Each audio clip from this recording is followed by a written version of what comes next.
당장 모든 계약을 파기하시오. 한국과 맺은 모든 협약은 무효입니다. 남부 아프리카의 자원 부국, 에너지 강국인 앙골라.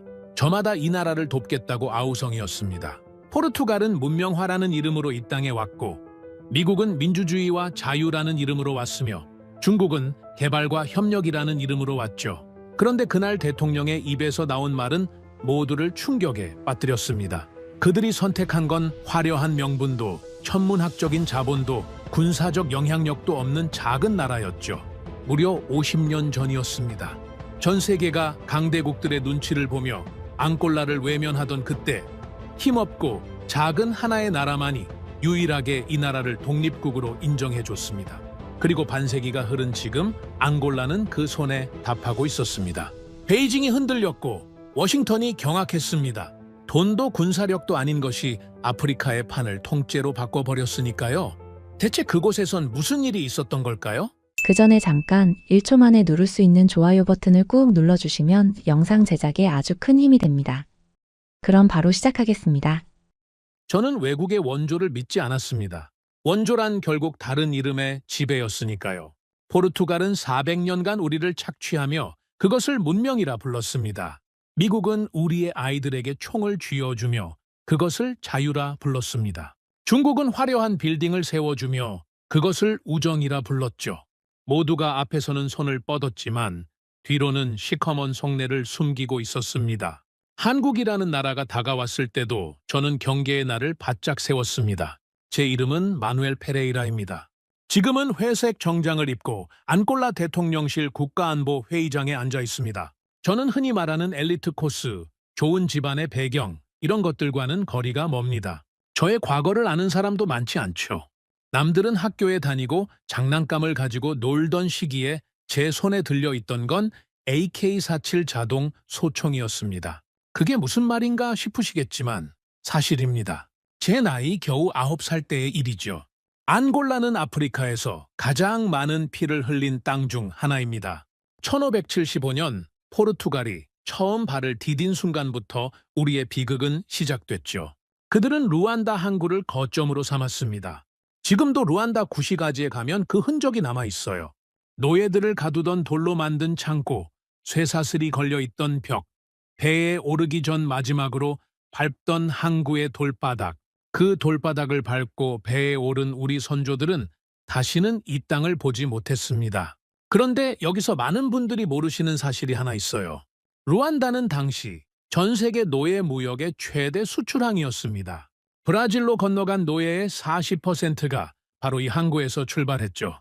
배 한 척에 사람을 몇 명이나 실었는지 아십니까? 600명입니다. 서서 숨만 쉴 수 있는 공간에 600명을 우겨 넣었어요. 항해 중 사망률이 평균 15%였습니다. 600명이 타면 90명은 바다에 수장됐다는 얘기죠. 그것도 기록에 남은 숫자만 그렇습니다. 포르투갈은 그것을 무역이라 불렀고 신의 뜻이라 불렀으며 문명의 전파라 불렀습니다. 숫자로 치면 1200만 명, 사람이 아니라 화물이었습니다. 400년 동안 우리는 노예였고 자원이었고 그들의 불을 채우는 도구였어요. 그 400년이 끝나고 나서도 우리 땅에는 아무것도 남지 않았습니다. 착취당한 땅, 찢겨진 공동체, 그리고 자신이 누구인지조차 잊어버린 사람들만 남았죠. 1975년 마침내 독립을 쟁취했습니다. 그런데 독립선언 당일 포르투갈인들이 한 행동을 아십니까?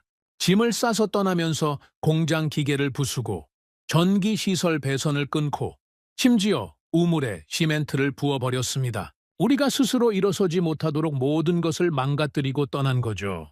독립의 기쁨은 차에 하루도 가지 않았어요. 그 잿더미 위에서 이번엔 강대국들의 대리전이 시작됐으니까요. 소련과 쿠바는 MPLA를 지원했고 미국과 남아공은 유니타 반군에 무기를 댔습니다. 같은 피를 나눈 동지들이 서로를 향해 총구를 겨누기 시작했어요. 그 전쟁이 끝나기까지 27년이 걸렸습니다. 27년입니다. 한 세대가 통째로 전쟁 속에서 태어나고 자라고 죽었죠. 저는 그 한 세대의 일부였습니다. 제가 태어났을 때 이미 앙골라는 전쟁터였어요. 부모님의 얼굴은 기억이 흐릿합니다. 어린 시절의 기억 대부분은 총소리와 흙먼지로 채워져 있죠. 6살 되던 해 지휘관이 처음으로 소총 부품을 제 앞에 늘어놓았습니다. 분해하고 조립하고 다시 분해하고 그것이 제 첫 번째 교육이었어요. 학교 교실이 아니라 붉은 흙바닥 위에서였죠. 7살에는 실탄을 장전하는 법을 배웠습니다. 8살에는 조준하는 법을, 그리고 9살이 되던 해 지휘관은 처음으로 실전에서 반가쇠를 당기라고 했습니다. 두려웠냐고 물으신다면 솔직히 말씀드리겠습니다. 그때는 두려움이 뭔지도 몰랐어요. 두려움을 느낄 틈 없이 살아야 했으니까요. 그런데 여기서 많은 분들이 잘 모르시는 사실이 있습니다. 당시 앙골라 소년병의 평균 징집 연령이 몇 살인지 아십니까? 7살이었습니다. 유니세프 보고서에 기록된 수치예요. 전 세계에서 가장 어린 나이에 전장으로 내몰린 아이들이 바로 이 땅의 아이들이었죠. 미국 고문관이 한 번은 우리 소년병들을 보며 이렇게 말하는 걸 들었습니다. 효율적인 전투 인력이라고. 그 말이 지금도 귓가에 맴돌아요. 우리는 사람이 아니라 자원이었습니다. 포르투갈이 우리 선조들을 화물로 취급했던 것처럼 냉전의 논리는 우리 아이들을 소모품으로 취급했죠. 소년병의 하루는 단순했습니다. 새벽에 일어나 행군하고 낮에는 훈련하고 밤에는 불침번을 섰어요. 먹는 것은 군용 건빵 몇 조각과 웅덩이, 물이 전부였습니다. 물은 되게 더러웠죠. 풀뿌리와 흙냄새가 뒤섞인 물을 끓여 마시면 그나마 다행이었고 그럴 여유조차 없을 때가 더 많았어요. 우리는 이름 대신 번호로 불렸습니다. 저는 17번이었어요. 어느 날 함께 훈련받던 동료 하나가 아침에 보이지 않았습니다. 아무도 이유를 묻지 않았죠. 전쟁터에서 질문하는 사람은 오래 살지 못한다는 걸 우리는 본능적으로 알고 있었으니까요. 그날 밤 저는 오랫동안 잠을 이루지 못했습니다. 슬퍼서가 아니었어요. 슬프다는 감정이 어떤 것인지 몰랐으니까요. 그냥 이상했습니다. 어제까지 옆에 있던 사람이 오늘은 없다는 사실이. 하지만 아침이 되면 저는 아무렇지 않은 척 해야 했어요. 아이였지만 아이처럼 울 수는 없었습니다. 울면 약해 보였고 약해 보이면 살아남기 어려웠으니까요. 2002년 27년간의 내전이 마침내 끝났습니다. 저는 그때 18살이었어요. 전쟁이 끝났다는 소식을 들었을 때 기쁘지 않았냐고요. 기쁘다는 감정이 어떤 것인지 잘 몰랐습니다. 그보다 먼저 찾아온 것은 이상한 불안감이었죠. 총이 없으면 허전했습니다. 잠을 잘 때도 총을 옆에 두지 않으면 눈이 떠졌어요. DDR 센터 상담사가 제 손에서 총을 떼어내는 데만 며칠이 걸렸습니다. 전쟁은 끝났지만 제 안에서는 아직 끝나지 않았던 거죠. 총을 내려놓으니 제 손에 아무것도 없었습니다. 학교는 한 번도 가본 적이 없었어요. 글을 읽지 못했고 셈도 할 줄 몰랐습니다. 이름을 쓰는 것조차 누군가 가르쳐 줘야 했죠. 18살에 저는 DDR 센터의 문을 두드렸습니다. 처음으로 연필을 잡았어요. 알파벳 A 하나를 쓰는데 30분이 걸렸습니다. 평생 반가쇠를 당기는데 익숙해진 손이었으니까요. 선생님이 괜찮다며 웃어줬습니다. 그 웃음이 낯설었어요. 저를 향해 웃어주는 어른의 얼굴을 제대로 본 것이 언제였는지 기억조차 나지 않았으니까요. 그날 처음으로 누군가 저를 번호가 아닌 이름으로 불렀습니다. 마누엘이라고. 삐뚤빼뚤한 글씨로 제 이름을 썼을 때 이상하게도 눈물이 났어요. 그게 무슨 눈물인지 저는 지금도 정확히 설명하지 못합니다. 그러나 전쟁이 끝났다고 해서 앙골라가 자유로워진 것은 아니었습니다. 이번엔 다른 방식의 지배가 시작됐으니까요. 중국이었습니다. 그들은 총 대신 돈을 들고 왔어요. 킬란바 위성도시, 50억 달러짜리 화려한 건설 프로젝트였죠. 처음에 많은 이들이 환호했습니다. 드디어 우리에게도 현대적인 도시가 생긴다고. 하지만 계약서의 세부 조항을 들여다본 사람은 많지 않았어요. 고금리 대출이었고 연체 시 국가 자산을 압류한다는 독소 조항이 숨어 있었습니다. 건설 현장에는 중국인 기술자들만 가득했죠. 우리 앙골라 사람들은 단순 노무직만 허락됐습니다. 기술을 가르쳐 달라고 하면 영업기밀이라며 철문을 걸어 잠갔어요. 우리는 빌딩을 지었습니다. 하지만 완공식 사진에는 중국인만 서 있었죠. 우리가 땀 흘려 만든 도시였지만 정작 우리 것이 아니었습니다. 포르투갈은 우리의 몸을 가져갔고 중국은 우리의 미래를 담보로 잡았어요. 방식만 달랐을 뿐 본질은 같았습니다. 그리고 2026년 어느 자정이 지난 시각이었습니다. 저는 앙골라 대통령실 국가안보실 상황판 앞에 서 있었어요. 한국과의 핵심 광물 조약 발표를 사흘 앞둔 시점이었죠. 그때 보고서가 들어오기 시작했습니다. 첫 번째는 국제신용평가사였어요. 앙골라를 투자 관찰 대상으로 분류했다는 내용이었죠. 두 번째는 투자은행이었습니다. 앙골라 관련 펀드 운용을 잠정 보류한다는 통보였어요. 세 번째는 다국적 광물 기업 세 곳이었습니다. 실사 일정을 돌연 취소했죠. 네 번째는 외교부였습니다. 미국, 중국, 유럽 주요국 대사관이 동시에 긴급 면담을 요청해 왔다는 보고였어요. 회의실 안 누구도 말을 하지 않았습니다. 보고서만 한 장씩 늘어났죠. 총 한 발이 오간 것도 아니었습니다. 협박 전화 한 통도 없었어요. 그런데 전 세계가 한 방향으로 움직이고 있었습니다. 앙골라를 향해 국가안보실장이 떨리는 목소리로 말했어요. 사흘 뒤 조약을 파기하라는 시장의 경고라고. 저는 그 순간 27년 내전보다 더 정교하고 더 차가운 무언가가 우리를 겨누고 있다는 사실을 직감했습니다. 총성 없는 전쟁이었죠. 그리고 그 전쟁의 표적은 정확히 하나였습니다. 한국과 우리의 조약. 도대체 이 작은 동아시아의 나라가 무엇을 했기에 세계의 강대국들이 이토록 일사불란하게 움직이는 걸까요? 그 답을 말씀드리기 전에 먼저 이 모든 것이 시작된 지점으로 돌아가야 할 것 같습니다. 태극기를 단 낡은 트럭 한 대가 처음 우리 앞에 나타났던 그날로 2002년 내전이 끝났을 때 앙골레는 아무것도 없었습니다. 도로가 없었고 학교가 없었고 병원이 없었어요. 전기가 들어오는 집은 전체의 30%도 차에 되지 않았죠. 27년간의 전쟁이 이 땅의 모든 것을 갈아먹었습니다. 그 폐허 위에 가장 먼저 달려온 나라가 있었어요. 중국이었습니다. 그들은 처음부터 달랐습니다. 원조라는 말을 쓰지 않았어요. 투자라고 했습니다. 파트너십이라고 했죠. 그 말이 훨씬 듣기 좋았습니다. 원조는 받는 쪽이 약자처럼 느껴지게 만들지만 투자는 대등한 관계처럼 들리니까요. 하지만 계약서를 열어보면 현실은 달랐습니다. 중국 국영은행이 제시한 금리는 시중보다 훨씬 높았어요. 거기에 연체 시 국가 자산을 담보로 압류할 수 있다는 조항이 작은 글씨로 박혀 있었죠. 우리 정부 관료들 중 그 조항을 꼼꼼히 읽은 사람이 과연 몇이나 됐을까요? 아마 많지 않았을 겁니다. 읽었더라도 신경 쓴 사람은 더 적었을 거예요. 왜냐하면 그 계약서에 도장을 찍을 때마다 두둑한 봉투가 오갔으니까요. 그 봉투의 중심에 있던 인물이 바로 도밍고스였습니다. 정식 직함은 국방행정위원회 의장. 하지만 앙골라 안에서 그를 모르는 사람은 없었어요. 루안다의 실세였죠. 그는 체구가 컸고 목소리가 컸으며 그보다 더 큰 것은 그의 탐욕이었습니다. 도밍고스가 현장에 나타나는 날이면 분위기가 달라졌어요. 검은 SUV가 먼지를 일으키며 들어서면 사람들은 자연스럽게 눈을 피했습니다. 악수보다 먼저 서류를 숨기는 사람들이 있었죠. 그가 지나가는 길목에서는 웃음소리가 사라졌습니다. 아무도 그에게 대놓고 밉다는 말을 하지 않았어요. 그럴 수가 없었죠.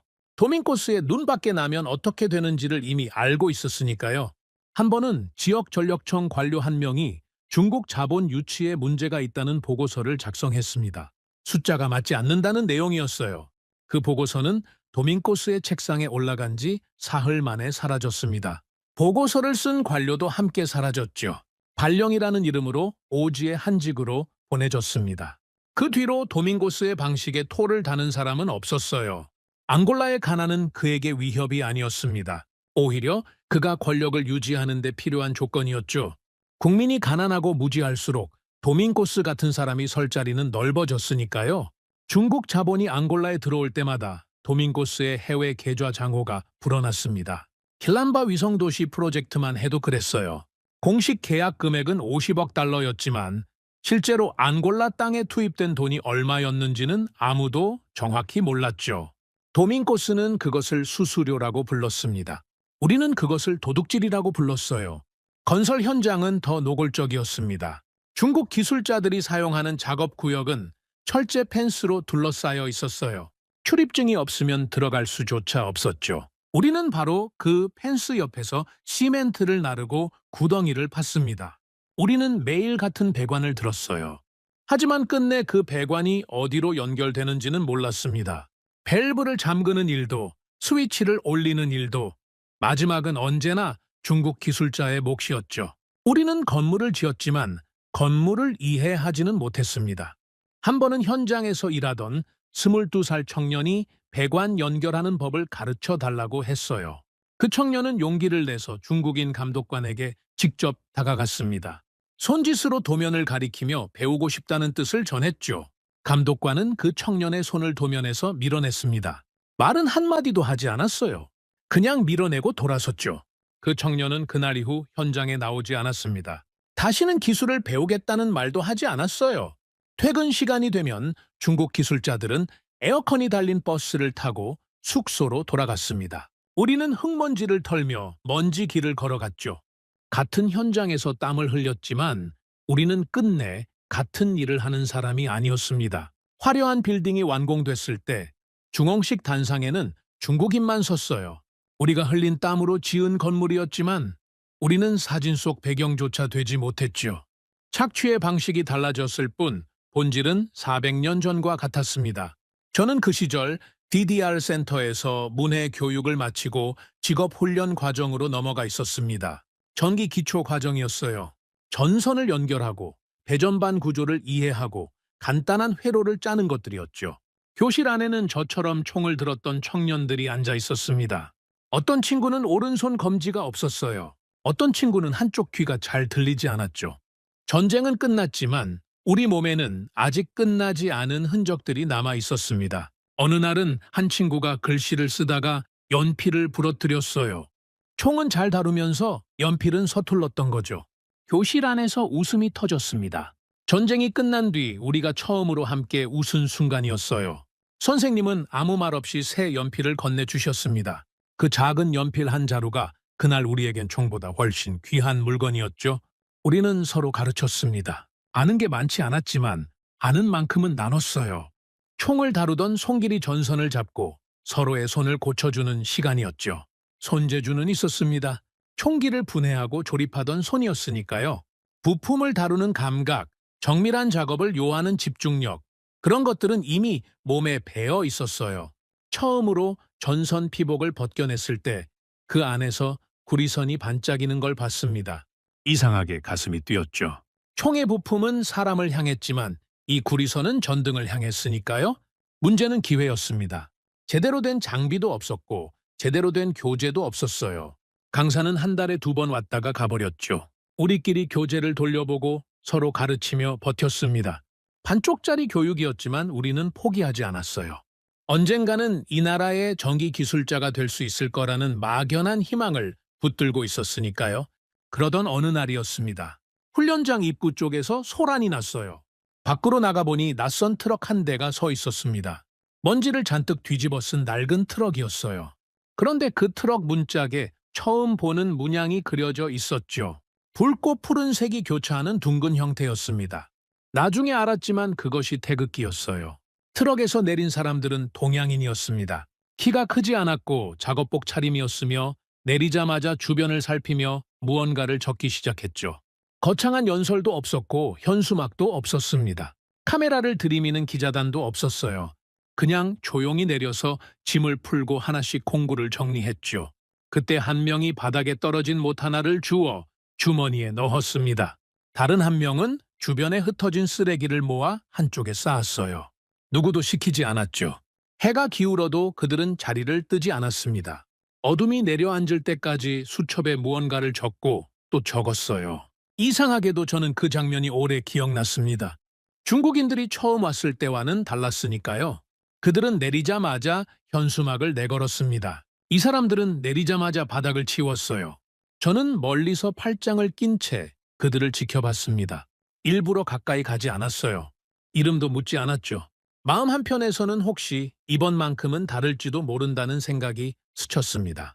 하지만 저는 그 생각을 바로 지워버렸어요. 기대는 전쟁터에서 가장 위험한 감정이었으니까요. 전에도 그런 적이 있었습니다. 내전이 끝나던 하해 한 구호단체가 우리 마을에 왔었어요. 석 달 뒤 그들은 조용히 사라졌습니다. 남긴 것은 빈 약상자 몇 개뿐이었죠. 그 뒤로 저는 기대라는 감정을 허락하지 않았습니다. 전쟁은 사람보다 의심을 먼저 믿게 만들었어요. 포르투갈이 그랬고 미국이 그랬고 중국이 그랬습니다. 외국인이 이 땅에 오는 데는 반드시 이유가 있었죠. 그리고 그 이유는 언제나 우리에게 불리한 것이었어요. 이번에도 그럴 거라고 확신했습니다. 그때 도밍고스 측근 한 명이 제 귀에 대고 낮게 말했습니다. 한국 놈들이라고. 코이카인지 뭔지 하는 데서 왔다고. 리베이트 자금도 없는 것들이라며 코웃음을 쳤죠. 도밍고스 장관은 이미 그들의 기술원 설립 허가 신청서를 서랍 속에 처박아 두고 있었습니다. 허가를 내줄 생각이 없었던 거예요. 한국인들은 아무것도 모른 채 관공서 문을 두드리기 시작했습니다. 오전에는 건설부였고 오후에는 전력청이었으며 다음 날에는 환경부였어요. 또 그 다음 날에는 지방행정청이었죠. 어느 날은 담당자가 자리를 비웠다는 이유로 돌아갔고 다음 날은 서류 양식이 바뀌었다는 이유로 다시 작성해야 했습니다. 통역이 따라붙지 못한 날에는 한국인 책임자가 직접 몸짓으로 의사를 전달했어요. 수첩에 숫자를 적어 보여주고 손가락으로 지도를 짚으며 설명했죠. 창구 직원은 서류를 받아들고 위를 쳐다보지도 않았습니다. 그리고 한국인 책임자가 돌아가는 모습을 확인한 뒤 서류철을 조용히 맨 아래 칸으로 밀어 넣었어요. 장관님 지시라는 짧은 한마디와 함께였죠. 그래도 한국인 책임자는 고개를 숙이고 다음 날 또 왔습니다. 같은 서류를 수십 번 고쳐 내밀었어요. 이유는 매번 달랐지만 결과는 같았습니다. 문이 열리지 않는다는 것이었죠. 그래도 그들은 화를 내지 않았습니다. 짜증을 내거나 소리를 지르는 법이 없었어요. 그냥 다음 날 또 왔죠. 저는 그 모습을 멀리서 지켜보며 속으로 생각했습니다. 이 사람들도 결국 포기하고 떠날 거라고. 외국인들은 항상 그랬으니까요. 처음엔 거창하게 왔다가 현실의 벽에 부딪히면 조용히 사라졌습니다. 이번에도 그럴 거라고. 저는 그렇게 확신했어요. 그런데 그 확신은 보기 좋게 빗나가게 됩니다. 그것도 아주 빠른 시간 안에 드디어 허가가 났습니다. 정확히는 허가를 내주지 않을 명분이 바닥났다는 표현이 맞겠죠. 한국기술지는 서류를 완벽하게 갖췄고 절차를 하나도 빠뜨리지 않았으며 도밍고스 측이 요구하는 조건을 모두 맞춰버렸습니다. 막을 구실이 없어진 거예요. 도밍고스는 못마땅했겠지만 더 이상 버틸 수가 없었죠. 기술원이 문을 열던 날 저는 멀찍이 서서 발장을 끼고 있었습니다. 기대는 하지 않았어요. 어차피 뭔가 속셈이 있을 거라고 생각했으니까요. 그런데 뭔가 이상했습니다. 중국인들이 처음 왔을 때와 분위기가 달랐어요. 중국인들은 현장에 도착하자마자 자기들끼리 회의를 열었는데 이 사람들은 도착하자마자 우리를 불렀습니다. 이름을 물었어요. 한 명씩 통역을 통해서였지만 눈을 마주치며 물었죠. 저는 그게 불편했습니다. 오랫동안 누군가와 눈을 마주치는 게 익숙하지 않았으니까요. 전쟁터에서 눈을 마주치는 건 두 가지 의미밖에 없었습니다. 동료이거나 적이거나 김 선생님이라고 불리는 사람이 있었습니다. 나이는 50 안팎으로 보였는데 키가 크지 않았고 말이 많지 않았으며 웃음이 해프지 않았어요. 하지만 손이 달랐습니다. 그 손은 평생 현장에서 일한 사람의 손이었죠. 마디마디가 굵었고 손바닥에는 굳은 살이 박여 있었으며 손등에는 오래된 흉터가 몇 개 있었습니다. 저는 그 손을 보는 순간 묘한 감정이 들었어요. 책상 위에서 서류만 만지던 손이 아니었습니다. 우리와 같은 종류의 손이었죠. 방식은 달랐지만 거칠게 살아온 사람의 손이었습니다. 첫날 교육이 시작됐습니다. 저는 뒤쪽 구석에 팔짱을 낀 채 앉아 있었어요. 김 선생님은 칠판 앞에 서는 대신 바닥에 앉았습니다. 청년들 사이에 그냥 앉아서 전선 한 가닥을 꺼냈어요. 설명을 시작하기 전에 그는 먼저 물었습니다. 이걸 본 적 있냐고? 청년들이 고개를 끄덕이자 어디서 봤냐고 물었고 중국 공사 현장에서 봤다는 대답이 나왔죠. 그러자 그는 고개를 끄덕이며 다시 물었습니다. 그럼 이게 어디로 연결되는지 아냐고. 아무도 대답하지 못했어요. 그는 웃지 않았고 핀잔도 주지 않았습니다. 그냥 말했죠. 오늘 그걸 배울 거라고. 그것뿐이었습니다. 점심시간이었어요. 다른 한국인 기술자들이 밥을 먹는 동안 김 선생님은 구석에 쪼그려 앉아 멀티탭 하나를 뜯어 고치고 있었습니다. 새 것으로 바꾸면 될 것 같았는데 한 청년이 다가가서 왜 새 걸 안 쓰냐고 물었어요. 김 선생님이 고개를 들지 않고 대답했습니다. 고칠 수 있는데 버리는 건 아깝잖아요. 그 한마디였어요. 청년은 자리로 돌아왔고 저는 그 장면을 보며 오래 생각했습니다. 중국인 감독관은 장비가 낡으면 바로 교체했고 그 비용을 계약서에 얹었죠. 이 사람은 아무도 보지 않는 점심시간에 낡은 멀티탭을 혼자 손으로 고치고 있었습니다. 중국인들과 가장 다른 점이 바로 그것이었어요. 중국인들은 우리에게 결과만 보여줬습니다. 완성된 건물, 켜진 전등, 흐르는 물. 하지만 그것이 어떻게 만들어지는지는 절대 보여주지 않았죠. 김 선생님은 처음부터 원리를 가르쳤습니다. 전류가 어떻게 흐르는지, 저항이 왜 생기는지, 회로가 왜 끊어지는지를 어려운 말 없이 손으로 직접 시범을 보였어요. 틀리면 다시 보여줬고, 한 번 더 틀리면 또 보여줬습니다. 짜증을 내는 법이 없었죠. 그러던 어느 날, 김 선생님이 낡은 가방에서 도면 한 장을 꺼냈습니다. 태양광 배전 시스템 설계도였어요. 정밀하게 그려진 도면이었는데 그는 그것을 우리 앞에 펼치고 한 명씩 손으로 짚어가며 설명했습니다. 저는 그 순간을 지금도 생생히 기억해요. 중국인 감독관이 22살 청년의 손을 도면에서 밀어냈던 그 장면이 머릿속에서 겹쳤으니까요. 그런데 지금 이 사람은 도면을 우리 손에 직접 쥐어주고 있었습니다. 직접 짚어보라고 했고 틀려도 된다고 했으며 여기가 어디로 연결되는지 한번 따라가 보라고 했죠. 그때 한 청년이 물었습니다. 왜 이걸 다 가르쳐 주냐고. 중국인들은 절대 안 가르쳐 줬다고 했어요. 김 선생님이 도면을 가리키며 말했습니다. 도면은 종이가 아니라고. 잠깐 멈췄다가 말을 이었죠. 스스로 살아갈 수 있는 방법이라고. 설명도 없었고 덧붙임도 없었습니다. 하지만 그 두 문장이 교실 안에 한동안 떠 있었어요. 저는 손가락으로 도면을 짚었습니다. 손이 약간 떨렸어요. 왜 떨렸는지 지금도 정확히 모릅니다. 김 선생님이 제 손 옆에 자신의 손을 놓으며 여기서 여기로 간다고 말하며 선을 따라 손가락을 움직였어요. 그리고 이제 네가 해보라고 했죠. 저는 천천히 선을 따라갔고 맞았습니다. 김 선생님이 고개를 끄덕였어요. 칭찬을 하지는 않았습니다. 그냥 고개를 끄덕였죠. 그런데 그 작은 끄덕임이 어떤 화려한 말보다 더 크게 느껴졌습니다. 다음 날 김 선생님이 낡은 컨트롤러 하나를 꺼내 바닥에 내려놓으며 어디가 고장인지 찾아보라고 했습니다. 청년들이 달려들어 이리저리 뒤집어보고 두드려보고 선을 잡아당겨봤지만 아무도 원인을 찾지 못했어요. 한 청년이 손을 들며 그냥 고쳐주면 안 되냐고 물었죠. 김 선생님이 고개를 저으며 말했습니다. 내가 고치면 내 기술이고 네가 고치면 내 기술이라고. 수업이 끝났지만 저는 자리를 뜨지 못했어요. 숙소로 돌아와서도 도면을 펼치고 회로를 따라가며 어디가 끊겼는지를 찾았습니다. 새벽 1시가 넘고 2시가 넘었는데도 보이지 않았어요. 그리고 새벽 3시가 다 됐을 때 보였습니다. 작은 저항 하나가 타 있었어요. 눈에 띄지 않는 부분이었죠. 다음 날 아침 저는 김 선생님 앞에 컨트롤러를 내밀며 여기라고 했습니다. 김 선생님이 확인하고는 처음으로 웃었어요. 환하게 웃은 게 아니었습니다. 입꼬리가 살짝 올라갔을 뿐이었는데 그 작은 웃음이 제 가슴 어딘가를 건드렸죠. 소년병 시절에도 칭찬을 받은 적이 있었습니다. 총을 잘 다루면 지휘관이 칭찬했어요. 하지만 그 칭찬은 언제나 다음 전투를 위한 것이었죠. 이 웃음은 달랐습니다. 아무 조건이 없었어요. 급식이 나왔을 때 처음에 우리는 의심했습니다. 공짜 밥에는 반드시 조건이 따랐으니까요. 누군가 먼저 이거 먹으면 뭘 해줘야 하냐고 물었어요. 김 선생님이 통역을 통해 배우면 된다고 그것뿐이라고 대답했습니다. 청년들이 서로 눈치를 봤지만 그래도 밥은 먹었어요. 배가 고팠으니까요. 그날 나온 음식은 특별할 것 없는 단순한 것이었지만 따뜻했습니다. 오랫동안 따뜻한 밥을 먹어본 적이 없었던 청년들이 아무 말 없이 조용히 그릇을 비웠어요. 한 친구는 그릇을 다 비우고 나서 한동안 그냥 내려다봤습니다.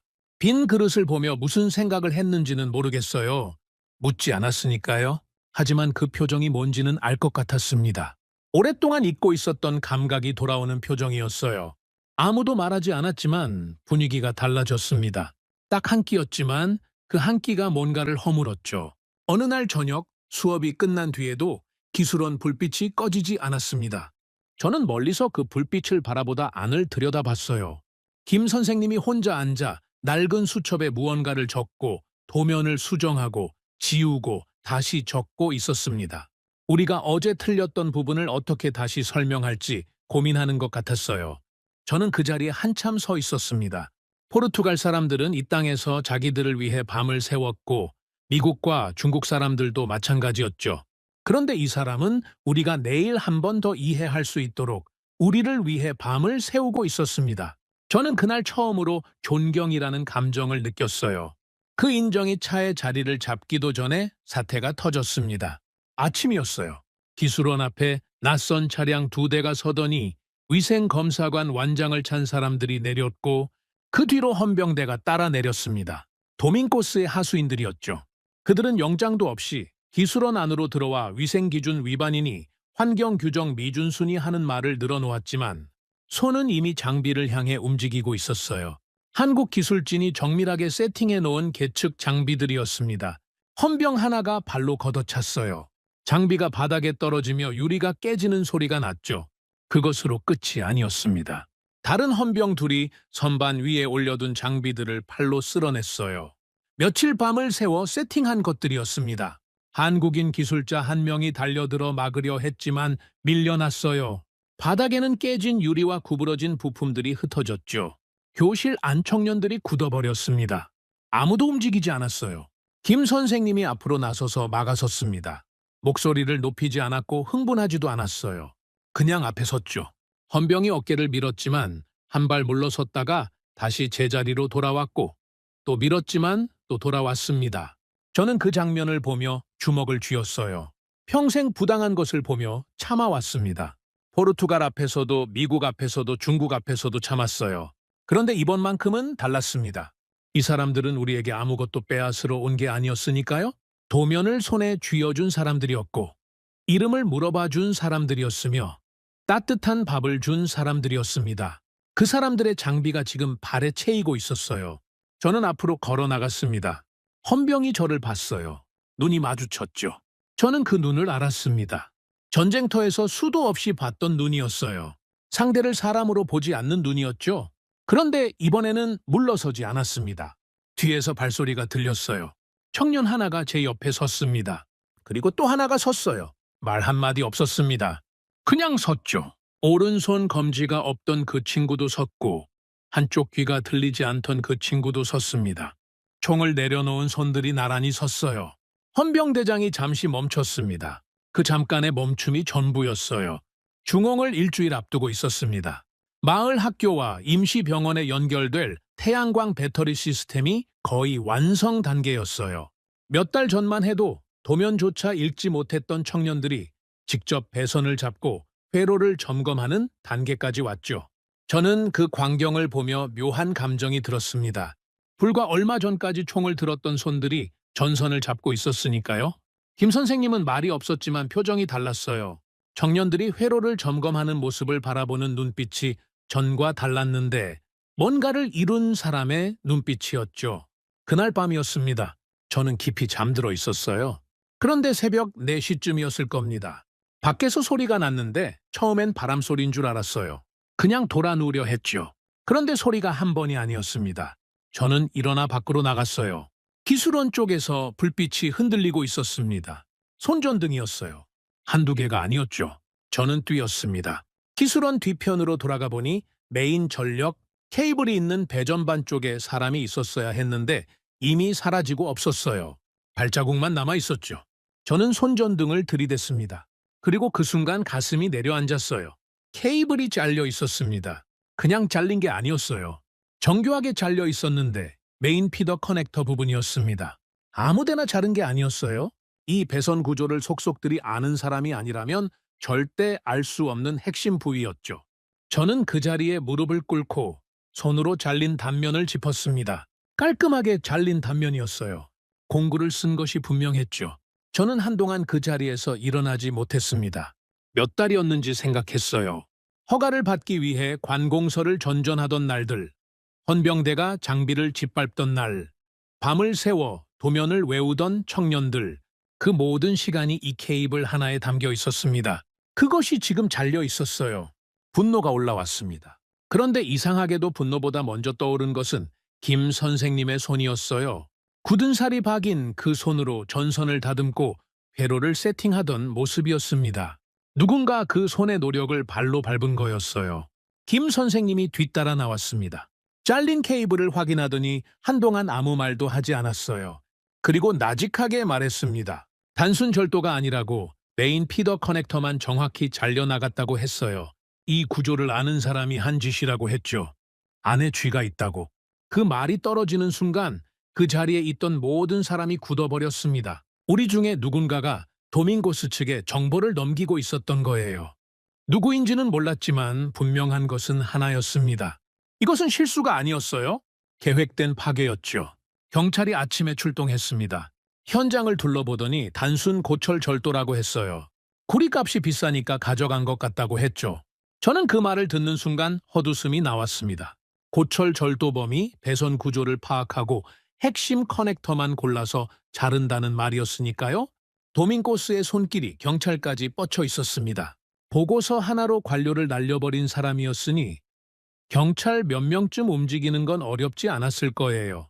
그날 오후 긴급 회의가 열렸습니다. 일부 한국 기술자들은 철수를 검토해야 한다라고 했는데 신변 위협이 현실이 됐다는 이유였어요. 저는 그 말을 들으며 가슴이 철렁했습니다. 여기서 한국인들이 떠나면 끝이었어요. 케이블은 다시 연결할 수 있지만 이 사람들이 떠나면 우리에게 다시 기회가 올지 몰랐으니까요. 그때 김 선생님이 말했습니다. 조용하고 담담한 목소리였어요. 2주일이 걸리더라도 다시 있겠다고 했죠. 그것뿐이었습니다. 철수 얘기는 더 나오지 않았어요. 그날 밤부터 복구가 시작됐습니다. 김 선생님과 한국 기술자들이 먼저 달려들었고 청년들이 뒤따랐으며 저도 그 뒤를 따랐어요. 첫날은 회로를 다시 살렸다고 생각했습니다. 연결 부위를 꼼꼼히 이어붙이고 테스트를 돌렸는데 한쪽 전압이 계속 떨어졌어요. 어디가 문제인지 찾느라 다시 분해했습니다. 아무도 짜증을 내지 않았어요. 한국 기술자들도 청년들도 그냥 다시 시작했는데 그것이 이상하게 느껴졌습니다. 전쟁터에서 일이 잘못되면 누군가 소리를 질렀고 누군가를 탓했죠. 그런데 이 사람들은 그냥 다시 했어요. 복구 이틀째 밤이었습니다. 김 선생님의 손에서 피가 나고 있었어요. 날카로운 금속 단면에 베인 것이었죠. 한 청년이 쉬라고 했습니다. 김 선생님이 웃으며 테이프를 꺼내 손가락에 감고는 다시 작업을 시작했어요. 그 모습을 보던 청년들이 말없이 다시 인두를 잡았습니다. 쉬겠다고 한 사람이 없었어요. 둘째 날 오후 김 선생님이 물러섰습니다. 청년들 앞에 서더니 이제 너희가 찾아보라고 했어요. 한 청년이 당황하며 선생님이 해주면 안 되냐고 물었습니다. 김 선생님이 고개를 저으며 말했어요. 내가 하면 오늘만 된다고, 네가 하면 평생 된다고. 청년들이 다시 달려들었습니다. 마누엘이 회로를 따라가며 전압 강화 지점을 찾았고 다른 청년이 납땜 인두를 잡았으며 또 다른 청년이 멀티미터로 수치를 확인했어요. 한국 기술자들은 뒤에서 지켜보기만 했습니다. 끼어들지 않았어요. 틀려도 기다렸죠. 셋째 날 새벽이었습니다. 마누엘이 접합 부위 하나에서 미세한 단락을 발견했어요. 육안으로는 보이지 않는 수준이었는데 손끝으로 짚어가다가 찾아낸 거였습니다. 총기 부품을 손으로 더듬어 찾던 그 감각이었어요. 그 부위를 교체하고 다시 테스트를 돌렸습니다. 전압이 안정됐어요. 김 선생님이 수치를 확인하고 고개를 끄덕였는데 그 끄덕임을 보는 순간 청년들 사이에서 짧은 탄성이 터졌습니다. 그리고 다들 바닥에 주저앉았어요. 너무 지쳐 있었지만 아무도 자리를 먼저 뜨지 않았죠. 그때 한 어르신이 나타났습니다. 사흘 동안 매일 새벽마다 따뜻한 물을 들고 왔던 분이었어요. 아무 말 없이 물을 내려놓고 돌아서시더니 복구가 끝난 이날만큼은 잠깐 멈추셨습니다. 그리고 낮게 말씀하셨어요. 이제 우리 손주도 밤에 책을 볼 수 있겠군. 그것뿐이었습니다. 그런데 그 한마디가 사흘 밤의 피로를 한꺼번에 녹였어요. 중공날이 왔습니다. 마을 사람들이 모여들었어요. 오늘 밤 학교에 불이 들어온다는 소문이 퍼졌던 거죠. 어르신들도 나왔습니다. 평생 이 마을에서 살면서 전기라는 것을 한 번도 본 적 없는 분들이었어요. 아이들은 무슨 영문인지도 모른 채 신이 나서 뛰어다녔죠. 분위기가 묘했습니다. 기대와 불안이 뒤섞여 있었는데 저도 마찬가지였어요. 케이블을 새벽에 직접 이어붙였지만 그것이 제대로 작동할지는 스위치를 올려보기 전까지는 알 수 없었으니까요. 김 선생님이 메인 스위치 앞에 섰습니다. 주변이 조용해졌어요. 아이들도 멈췄고 어르신들도 숨을 죽였죠. 김 선생님이 스위치에 손을 얹었습니다. 저는 그 손을 바라봤어요. 처음 만났을 때 봤던 그 손이었습니다. 굵은 마디, 굳은 살, 오래된 흉터, 그리고 복구 작업에서 베인 테이프 감긴 손가락. 그 손이 스위치를 올렸습니다. 딸깍! 아무것도 일어나지 않았습니다. 완전한 암흑이었어요. 1초가 지났습니다. 어디선가 어린아이가 훌쩍이는 소리가 났어요. 2초가 지났습니다. 노인 한 분이 낮게 기도하는 소리가 들렸는데 무슨 말인지는 알아들을 수 없었지만 기도라는 것은 알 수 있었죠. 3초가 지났습니다. 저는 김 선생님의 얼굴을 봤어요. 그는 눈을 감고 있었습니다. 4초가 지났어요. 저도 눈을 감았습니다. 어둠 속에서 전선을 잡고 이어붙이던 사흘밤이 떠올랐어요. 총을 잡던 손으로 전선을 잡았던 그 감각이 5초, 팍 하는 소리와 함께 학교 창문에서 빛이 쏟아졌습니다. 노란 빛이었어요. 따뜻한 노란 빛이 어둠 속으로 번졌죠. 그리고 동시에 배전반 옆에서 물 흐르는 소리가 났습니다. 태양광 정수 시스템이 함께 가동된 거예요. 수도꼭지에서 맑은 물이 흘러내렸습니다. 한 아이가 달려와 두 손을 모아 물을 받았어요. 그리고 그냥 마셨습니다. 아무 탈이 없었어요. 아이가 뒤돌아보며 웃었고 그 웃음을 보고 어머니가 울었으며 그 어머니의 울음을 보고 옆에 있던 또 다른 어머니가 울었죠. 어르신 한 분이 수도꼭지 앞에 쪼그려 앉으셨습니다. 손바닥으로 물을 받으셔서 한동안 그냥 들여다보셨어요. 그러다 천천히 손바닥을 입으로 가져가셨습니다. 한 모금 드셨어요. 눈을 감으셨죠. 아무 말씀이 없으셨습니다. 그냥 눈을 감은 채 한동안 그러고 계셨어요. 그 모습이 어떤 환호성보다 더 깊이 가슴에 박혔습니다.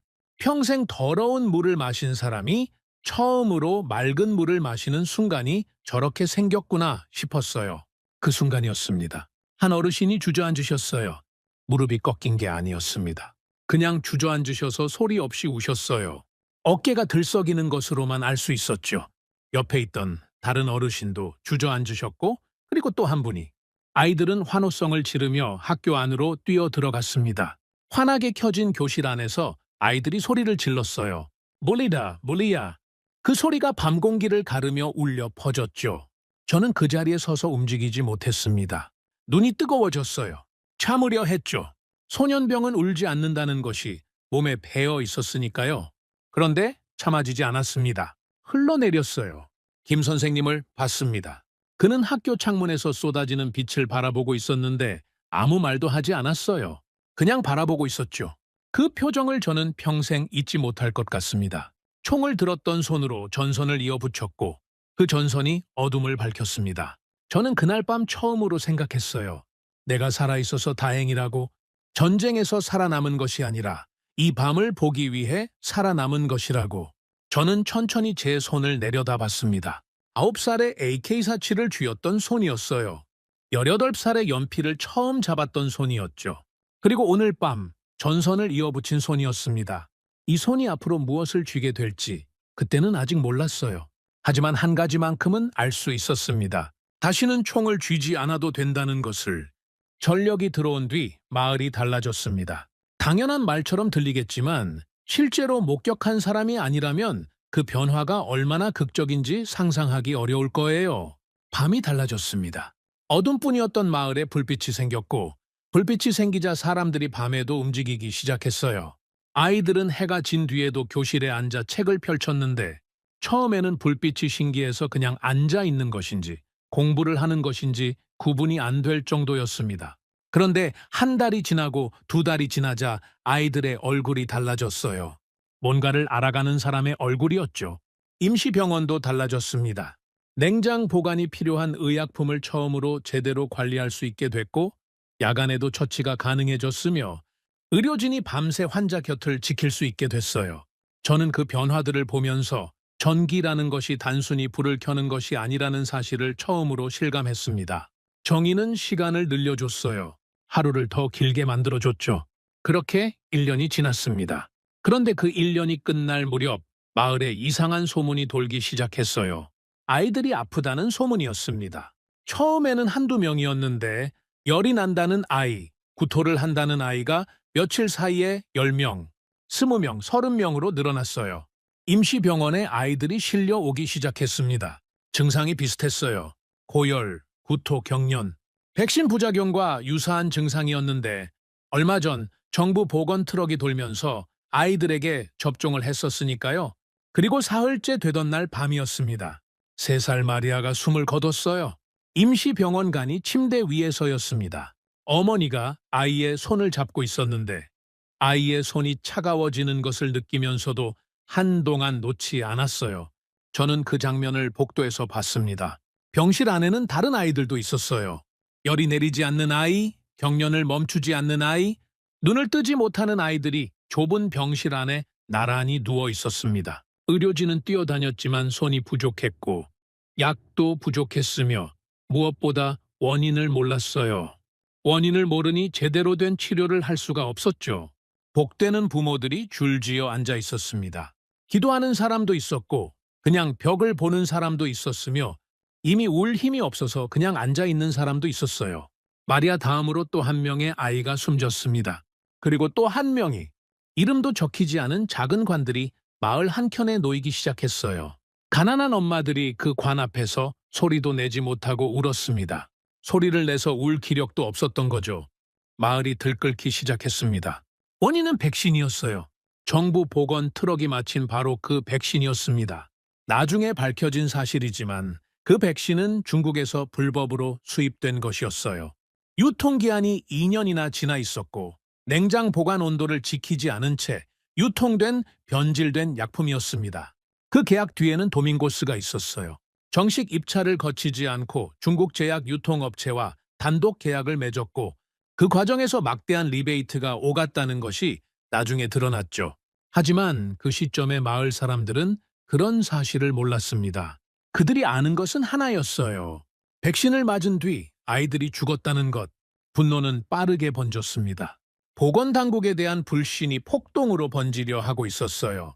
마을 남자들이 몽둥이를 들고 모이기 시작했고 임시병원 앞에 사람들이 몰려들었으며 유리창이 깨지고 의료진이 대피했습니다. 저는 군중 앞으로 나섰어요. 막아보려 했습니다. 하지만 말이 나오지 않았어요. 무엇이 옳은지 알면서도 그 분노를 막을 말을 찾지 못했습니다. 아이들이 죽었으니까요. 그 분노는 정당했으니까요. 저는 그냥 서 있었습니다. 군중이 저를 밀치고 지나갔어요. 그 순간이 제 인생에서 가장 무력했던 순간이었습니다. 총을 들었을 때도 이런 무력함은 없었어요. 총은 방향이라도 있었으니까요. 그때였습니다. 마을 어귀에서 낯선 버스 한 대가 들어오고 있었어요. 흰색 버스였는데 옆면에 태극기와 함께 한글이 적혀 있었습니다. 버스에서 내린 사람들은 흰색 방호복 차림이었고 내리자마자 장비를 내리기 시작했어요. 처음 보는 장비들이었습니다. 디지털 스캐너, 실시간 온도 측정기, 컴퓨터로 연결된 물류 분산 시스템이었죠. 그리고 그 뒤를 따라 내린 사람이 있었습니다. 김 박사였어요. 나이는 40 중반으로 보였는데 안경을 쓰고 있었고 목소리가 낮았으며 움직임이 빠르고 정확했습니다. 내리자마자 현장을 훑어보더니 즉시 지시를 내렸어요. 보고서를 가져오라고 했고 기존에 사용된 백신 샘플을 확보하라고 했으며 증상을 보인 아이들의 접종 기록을 전부 모으라고 했죠. 군더더기가 없었습니다. 말 한마디에 낭비가 없었어요. 도밍코스 측 보건 관료가 나타났습니다. 기존에 쓰던 약을 그냥 쓰면 된다고 했고 상황을 과장하지 말라고 했어요. 김 박사가 고개를 들었습니다. 그리고 그 관료를 똑바로 봤어요. 지금 눈앞에서 아이들이 죽어가고 있는데 그게 행정 책임자가 할 소리냐고 했습니다. 목소리를 높이지 않았어요. 하지만 그 낮은 목소리가 오히려 더 서늘했죠. 관료가 물러서지 않자 김 박사가 책상을 내리쳤습니다. 회의실이 조용해졌어요. 그리고 김 박사가 말했습니다. 내가 직접 확인하겠다고. 3중 인증 QR코드 시스템이 가동됐습니다. 김 박사가 설명했어요. 한국에서는 이미 수년 전부터 백신과 의약품 전 유통 과정에 이 시스템을 도입했다고 했습니다. 제조 단계부터 접종 단계까지 온도 이력, 유통 경로 보관 상태가 QR코드 하나에 전부 기록되는 구조라고 했어요. 조작이 불가능하고 뇌물을 끼워 넣을 틈이 없다고도 했죠. 스캐너가 기존 백신 샘플을 읽었습니다. 온도 이력이 화면에 떴어요. 적정 보관 온도를 훨씬 벗어나 있었고 유통기한 역시 2년이 초과된 것이 그 자리에서 확인됐습니다. 숫자가 거짓말을 하지 않았어요. 도밍코스 측 위생검열관의 안색이 창백해졌습니다. 그는 아무 말도 하지 못했어요. 김 박사가 말했습니다. 이 약품은 전량 폐기한다고 한국제약사에 긴급 공수를 요청하겠다고 했죠. 김 박사가 현지 의료진에게 말했습니다. 이건 당신들이 해야 한다고 했어요. 내가 대신 해주면 내가 떠난 뒤에는 아무것도 남지 않는다고 했죠. 저는 그 말을 듣는 순간 김 선생님이 했던 말이 떠올랐습니다. 내가 하면 오늘만 된다고, 네가 하면 평생 된다고 했던 그 말이요. 저는 그날 밤부터 병원에서 살았습니다. 할 수 있는 일을 찾아서 했어요. 어느 아이가 언제 접종을 받았는지, 언제부터 증상이 나타났는지를 일일이 기록으로 정리했습니다. 냉장고 전원 상태도 확인했어요. 우리가 이어붙인 전선에서 전기를 받아 돌아가는 냉장고였는데 저는 그 냉장고 문을 열었다가 조용히 닫았습니다. 그 안에 한국에서 긴급 공수된 의약품들이 정밀한 온도 속에서 보관되고 있었어요. 우리가 사흘밤을 세워 이어붙인 그 전선이 지금 이 아이들을 살리는 냉장고를 움직이고 있었습니다. 그때 김 선생님이 했던 말이 떠올랐어요. 도면은 종이가 아니라고, 스스로 살아갈 수 있는 방법이라고 했던 그 말이. 전선도 마찬가지였습니다. 전선은 구리가 아니었어요. 누군가의 내일을 이어주는 것이었죠. 저는 그 냉장고 앞에서 한동안 서 있었습니다. 전기를 배우던 학생이었던 내가 지금 그 전기로 누군가의 생명을 지키고 있었으니까요. 수액 팩을 날랐고 발정이 연료를 확인했으며 밤새 복도를 오갔습니다. 잠을 자지 않았어요. 잠이 오지 않았죠. 한국 의료진은 백신부터 놓지 않았습니다. 먼저 수액을 꽂았어요. 탈수 상태인 아이들의 혈관을 찾아 수액을 연결했고 감염 통제를 위해 병실과 병실 사이에 교차 감염을 막는 구역을 나눴습니다. 해열제로 열을 낮췄고 상태가 안정된 아이들부터 새 백신을 접종했어요. 그렇게 하루가 지나고 이틀이 지났습니다. 증상을 보이던 아이들이 하나씩 열이 내리기 시작했어요. 사흘째 되던 날 아침이었습니다. 한 아이가 눈을 뜨더니 물을 달라고 했어요. 작은 목소리였지만 분명하게 들렸습니다. 옆에 있던 어머니가 굳어버렸어요. 그리고 두 손으로 얼굴을 가리며 소리 없이 울었습니다. 아이는 영문을 모른 채 어머니를 바라보며 엄마, 왜 울어? 하고 물었어요. 그 한마디가 복도까지 들렸습니다. 복도에 앉아있던 부모들이 일어났어요. 서로 얼굴을 봤죠. 아무도 말하지 않았지만 다들 알고 있었습니다. 고비를 넘겼다는 것을. 임시병원 복도에 앉아 기다리던 부모 한 분이 무릎을 꿇었습니다. 의료진을 향해 고개를 숙였어요. 말을 하지 않았습니다. 고개만 숙였죠. 그 고개 하나가 어떤 말보다 무거웠어요. 저는 그 장면을 보며 오래 생각했습니다. 당대국들은 이 땅에 약을 팔러 왔어요. 하지만 한국인들은 우리의 무너진 신뢰를 치료하러 왔습니다. 그 차이가 이 복도에서 분명하게 보였죠. 그리고 처음으로 가슴이 벅차올랐습니다. 소년병으로 사람을 죽이는 법만 배웠던 내가 누군가의 목숨을 살리는 시스템 옆에 서 있었어요. 4개월 전만 해도 저는 전기를 배우던 학생이었습니다. 그런데 그날 밤 제가 이어붙인 전선이 아이들의 생명을 지키는 냉장고를 움직이고 있었어요. 작은 역할이었지만 그 자리에 있었습니다. 그것만으로 충분했어요. 아니, 충분한 것보다 훨씬 더 컸죠. 도밍고스는 그 사실을 알고 있었습니다. 3중 인증 시스템이 가동된 순간 그의 퇴로가 하나 막혔다는 것을, 리베이트를 끼워 넣을 수 없는 시스템이 들어왔다는 것을 그는 가만히 있지 않을 것이었어요. 저는 그것을 알고 있었습니다. 하지만 그때는 몰랐어요. 그가 다음에 어떤 방식으로 움직일지를 예상했던 대로였습니다. 도밍고스는 가만히 있지 않았어요. 그런데 이번에는 헌병대를 보내지 않았습니다. 케이블을 자르지도 않았어요. 그는 훨씬 더 정교한 방식을 택했죠. 언론이었습니다. 어느 날 아침 루안다의 주요 신문 일면에 기사 하나가 실렸어요. 제목은 이랬습니다. 한국 기술진 앙골라 청년들 대상으로 사설 군사훈련 진행 의혹. 부제는 더 노골적이었어요. 정보 수집 목적의 위장 원조 가능성, 정부 조사 촉구. 저는 그 신문을 손에 들고 한동안 말을 잇지 못했습니다. 소년병 출신 청년들에게 전선 연결하는 법을 가르친 것이 군사훈련이라는 말이었고, 냉장고 온도를 확인하고 수액을 나른 것이 정보 수집이라는 말이었어요.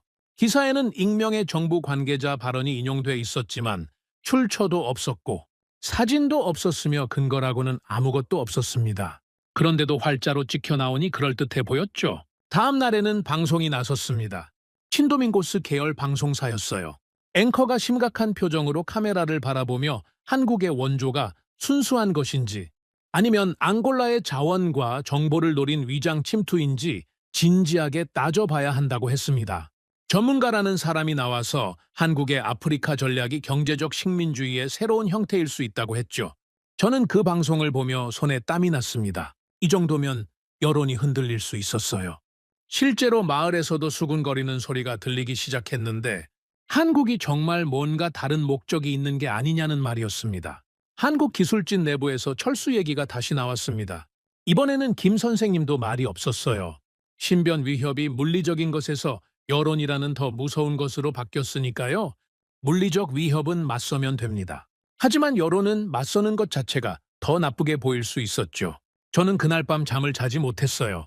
한국인들이 떠난다면 어떻게 되는지를 생각했습니다. 기술원은 문을 닫겠죠. 냉장고는 여전히 돌아가겠지만 그 안을 채울 제대로 된 의약품을 구할 방법이 없어질 거예요. 아이들은 다시 가짜 백신을 맞게 될 거고 마을은 다시 어둠으로 돌아가겠죠. 도밍고스가 원하는 것이 바로 그것이었습니다. 저는 새벽에 일어났어요. 그리고 사람들을 모으기 시작했습니다. 기술원 청년들부터였어요. 밤새 전선을 잡고 함께 도면을 외우던 청년들이었죠. 학교 교사들을 찾아갔습니다. 처음으로 밤에 교실에서 아이들을 가르칠 수 있게 됐다며 눈물을 흘렸던 그 선생님들이었어요. 임시병원의 간호사들도 찾아갔습니다.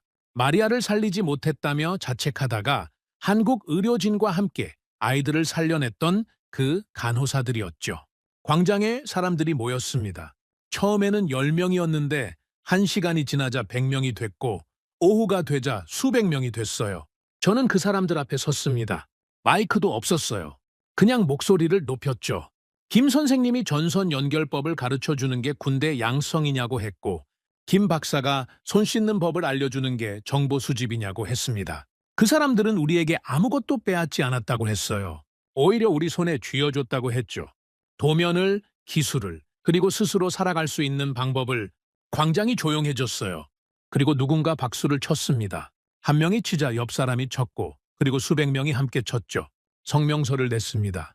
한국기술진의 즉각 철수 반대와 도밍고스 장관의 언론 조작 의혹 진상규명을 요구하는 성명이었어요. 하루 만에 수천 명이 서명했고 이틀 만에 수만 명이 됐으며 소셜미디어를 통해 전국으로 퍼졌습니다. 루안다뿐 아니라 다른 지역에서도 같은 목소리가 나오기 시작했어요. 여론이 들끓자 국영 TV가 움직였습니다.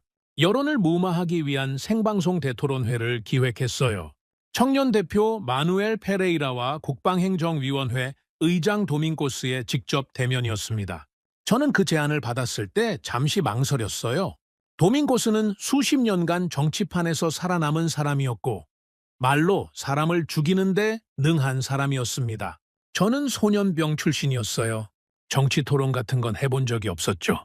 하지만 받아들였습니다. 이 기회를 놓치면 도밍고스의 거짓말이 진실처럼 굳어버릴 것 같았으니까요. 방송국으로 출발하기 전이었습니다. 손이 떨렸어요. 소년병 시절에도 이런 적이 없었습니다. 총을 잡을 때는 손이 떨리지 않았는데 마이크를 잡으러 가는 길에 손이 떨렸죠. 김 선생님이 다가왔습니다. 아무 말도 하지 않았어요. 그냥 제 어깨에 손을 한번 얹었습니다. 그리고 말했어요. 잘하고 오세요. 그것뿐이었습니다. 그런데 그 한마디가 떨리던 손을 잡아줬어요. 방송국 스튜디오였습니다. 카메라가 여러 대 있었고 조명이 눈부셨으며 관계자들이 분주하게 움직이고 있었어요. 도밍고스가 먼저 와 있었습니다. 정장을 차려입고 의자에 앉아 있었는데 저를 보더니 입꼬리를 올렸어요. 비웃는 표정이었습니다. 일개 소년병 출신이 국가안보를 운운한다며 비웃었죠. 저는 그 눈을 봤습니다. 전쟁터에서 수도 없이 봤던 눈이었어요. 상대를 사람으로 보지 않는 눈이었죠. 저는 자리에 앉았습니다. 카메라에 빨간 불이 켜지기 전에 진행자가 시청자 증언 코너를 먼저 진행하겠다고 했어요. 화면에 한 남자가 나왔습니다. 22살이었어요. 중국 공사 현장에서 도면을 배우려다 손이 밀려났던 바로 그 청년이었습니다. 그는 카메라를 똑바로 보며 말했어요. 중국인은 제 손을 밀어냈습니다. 한 박자 멈췄습니다. 한국인은 제 손에 도면을 쥐어줬습니다. 그것뿐이었어요. 더 이상 말하지 않았습니다. 스튜디오가 조용해졌어요. 도밍고스가 물 한 모금을 마셨습니다. 다음으로 학교 선생님이 나왔습니다. 담담한 목소리였어요. 우리 학교는 밤이 생겼습니다. 라고 했습니다. 그 한 줄이었어요. 더 설명하지 않았습니다. 그 한 줄이면 충분했죠. 그리고 마지막 증언자가 화면에 나왔습니다. 마리아의 어머니였어요. 저는 그 얼굴을 알았습니다. 아이의 손이 차가워지는 것을 느끼면서도 놓지 못했던 그 어머니였어요. 어머니는 카메라를 보지 않고 그냥 말했습니다. 내 아이는 돌아오지 않습니다. 라고 했어요. 잠깐 멈췄습니다. 하지만 다른 아이들은 살았습니다. 라고 했죠. 그리고 카메라를 봤어요. 그 눈에 눈물이 있었지만 흘리지 않았습니다. 스튜디오 안조명이 갑자기 너무 밝게 느껴졌어요. 도밍코스가 넥타이를 고쳐 맸습니다. 카메라에 빨간 불이 켜졌습니다. 생방송이었어요. 도밍코스가 먼저 말했습니다. 한국은 원조를 빌미로 앙골라의 주권을 침해하는 세력이라고 했고 소년병 출신 청년들을 훈련시키는 것은 사설 군사 조직 양성과 다름없다고 했어요. 그리고 마지막에 이렇게 물었습니다. 한 가지만 묻겠다고 했어요. 한국은 왜 공짜로 도와주는 겁니까? 라고 했죠. 세상에 공짜는 없다고 했고 공짜 뒤에는 반드시 청구서가 온다고 했습니다. 그 말이 날카로웠어요. 목소리가 컸고 자신감이 넘쳤으며 오랫동안 이런 자리에서 살아온 사람의 무게가 있었죠. 진행자가 저에게 마이크를 넘겼습니다. 저는 잠깐 멈췄어요. 솔직히 그 순간 답이 바로 나오지 않았습니다. 그런데 김 선생님의 얼굴이 떠올랐어요. 아무도 보지 않는 점심시간에 낡은 멀티탭을 혼자 고치던 그 얼굴이요. 저는 천천히 말했습니다. 당신은 지금까지 공짜가 없었기 때문에 그걸 이해하지 못하는 겁니다. 라고 했어요. 한국도 과거에 아무것도 없던 나라였다고 했습니다. 그 시절 누군가의 손을 잡아준 나라가 있었기 때문에 지금의 한국이 됐다고 했어요. 그들은 그 빚을 우리에게 갚고 있는 겁니다. 라고 했죠. 그리고 말을 이었습니다. 진짜 주권 침해가 무엇인지 제가 알고 있다고. 유통기한이 2년 지난 가짜 백신을 우리 아이들에게 맞춰 3살 마리아를 죽인 것이 주권 침해라고 했어요. 그 계약서에 도장을 찍고 해외 계좌에 리베이트를 챙긴 사람이 누구인지 우리는 알고 있다고 했습니다. 우리 국민이 가난하고 무지할수록 자신의 권력이 유지된다는 것을 알기 때문에 자립을 가르치는 한국을 내쫓으려 한다고 했어요. 그것이 진짜 매국이라고 했습니다. 도밍코스의 얼굴이 굳었어요. 입을 열려 했지만 말이 나오지 않았습니다. 평생 말로 살아온 사람이었는데 그 순간만큼은 말이 없었어요. 방송국 주조정실에서 실시간 문자 투표가 진행되고 있었습니다. 한국 기술진의 활동을 지지하느냐는 질문이었어요. 지지율이 화면에 떴는데 92%였습니다. 그리고 93, 95, 97, 98%를 돌파했어요. 조정실 관계자들이 서로 얼굴을 봤습니다. 이런 수치는 처음이었으니까요. 방송이 끝난 뒤 방송국을 나오는데 밖에 사람들이 서 있었습니다. 수백 명이었어요. 그들은 저를 향해 박수를 친 것이 아니었습니다. 기술원 버스를 향해 박수를 치고 있었어요. 그 버스 안에 김 선생님이 있었습니다. 창밖을 바라보고 있었어요. 그 순간 저는 깨달았습니다. 사람들이 지키려 했던 것은 한국인이 아니라 한국이 우리에게 남겨준 기술이었다는 것을. 그리고 그 기술은 이미 우리 손 안에 있었습니다. 그날 밤 대통령실에서 연락이 왔어요. 내용은 짧았습니다. 내일 아침 보고하라는 것이었죠. 저는 그 연락을 받고 한동안 창밖을 바라봤습니다. 무슨 일이 벌어지고 있는지는 몰랐어요. 하지만 뭔가가 바뀌고 있다는 것은 알 수 있었죠. 도밍코스도 느꼈을 거예요. 그날 밤 그의 시간이 얼마 남지 않았다는 것은 앙골라의 모든 사람이 알았습니다. 대통령실 보고는 아침 일찍 시작됐습니다. 저는 전날 밤 거의 잠을 자지 못했어요. 무슨 말을 해야 할지, 어디서부터 시작해야 할지를 밤새 생각했는데 막상 회의실에 들어서자 분위기가 이상했습니다. 저를 부른 것이 단순한 보고가 아니었어요. 회의실 안에는 대통령 비서실장과 국가안보실 관계자들이 앉아 있었는데 그들의 표정이 하나같이 굳어 있었습니다. 비서실장이 먼저 말했어요. 도밍코스 측의 움직임이 심상치 않다고 했는데 생방송 이후 하루도 지나지 않아 중국 대사관과 도밍코스 측근들 사이에 긴급 접촉이 있었다는 정보가 들어왔다고 했습니다. 중국이 추가 자금을 지원하기로 했다는 이야기가 나온다고 했어요. 도밍코스는 물러서지 않을 것이었습니다. 오히려 더 큰 판을 벌이려 하고 있었죠. 저는 그날부터 다시 움직이기 시작했습니다. 이번에는 광장이 아니었어요. 더 조용하고 더 정밀한 방식이었습니다. 도밍코스의 측근 중에 양심이 남아있는 사람을 찾았어요. 오랜 시간이 걸리지 않았는데 도밍고스 밑에서 일하다 한직으로 밀려난 사람들이 생각보다 많았기 때문이었습니다. 그들 중 한 명이 연락을 해왔어요. 가지고 있는 것이 있다고 했습니다. 녹취였습니다. 장관 회의실 내부에서 녹음된 것이었어요. 도밍고스의 목소리가 분명하게 담겨 있었는데 국민들이 뭘 안다고 나서냐는 말이 있었고 뒷돈을 많이 주는 쪽을 택하는 게 이 바닥의 룰이라는 말도 있었으며 한국을 내쫓고 나면 중국 측에서 얼마가 들어오는지를 구체적인 숫자로 이야기하는 부분도 있었습니다. 저는 그 녹취를 들으며 손이 차가워지는 것을 느꼈어요. 분노가 아니었습니다. 이 사람이 우리 국민을 어떻게 보고 있는지가 너무 선명하게 들렸기 때문이었는데 국민은 그에게 통치의 대상이 아니었어요. 관리해야 할 변수였죠. 저는 한동안 그 녹취 파일을 손에 들고 가만히 있었습니다. 이것을 공개하면 돌이킬 수 없다는 것을 알고 있었어요. 도밍고스가 가만히 있지 않을 것이었습니다.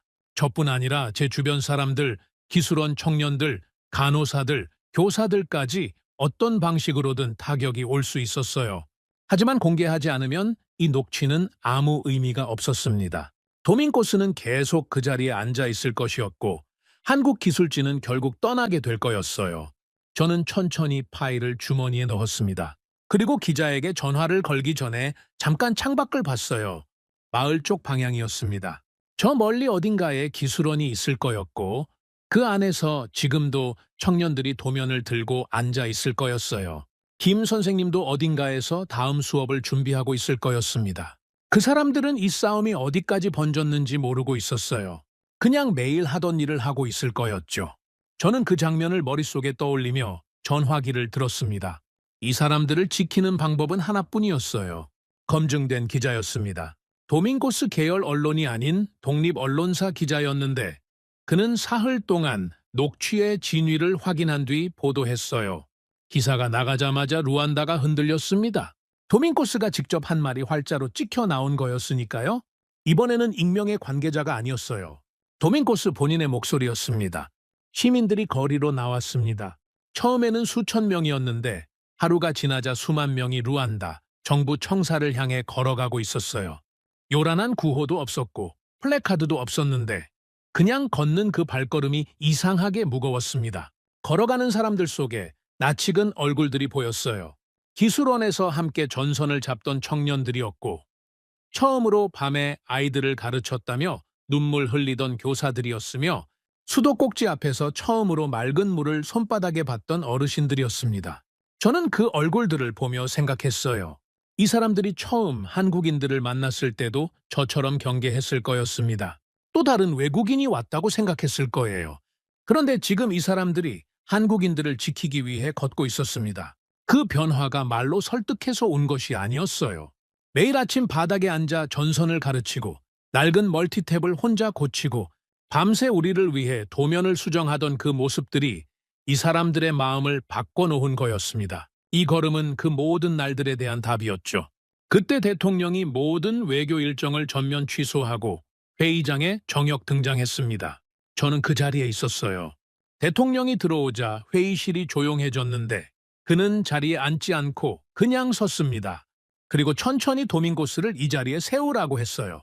도밍고스가 들어왔습니다. 처음으로 그가 작아 보였어요. 검은 SUV에서 내릴 때에 그 당당함이 없었는데 걸음이 달랐고 눈이 달랐으며 목소리도 달랐습니다.